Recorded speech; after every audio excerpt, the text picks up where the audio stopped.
Be a horrible entitled bitch during the breakup? Enjoy paying for it. I want to take you back about 8 years to what was probably the most chaotic and painful period of my life, my horrendous breakup with my ex-fiancé. It wasn't just a simple parting of ways, it was an absolute explosion that left collateral damage everywhere.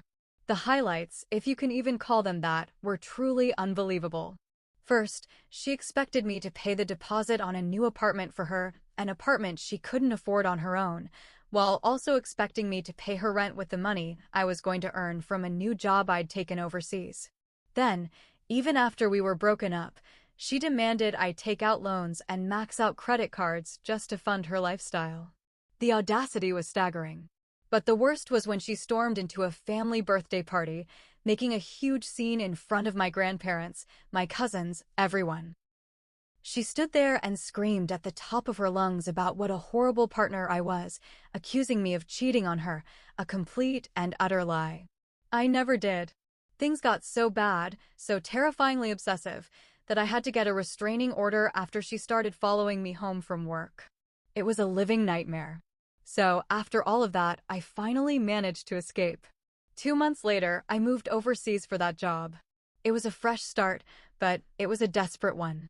I had literally sold everything I owned that wouldn't fit into a single suitcase. I arrived with barely any savings to my name.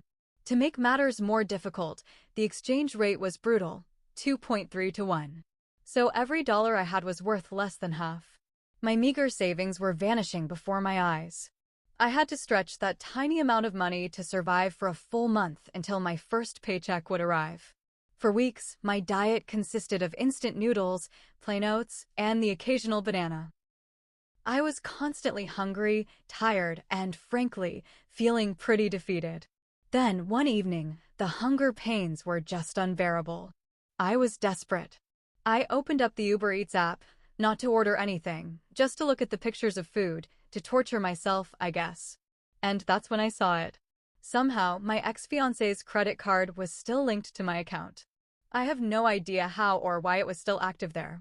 A thought, a tempting, vengeful little thought, popped into my head. I selected a place, and I didn't hold back. I ordered a massive, extravagant pizza, loaded with every topping you could imagine, plus garlic bread, plus wings, plus dessert. My finger hovered over the place order button. I took a breath and I pressed it. And guess what? It went through. The confirmation screen flashed.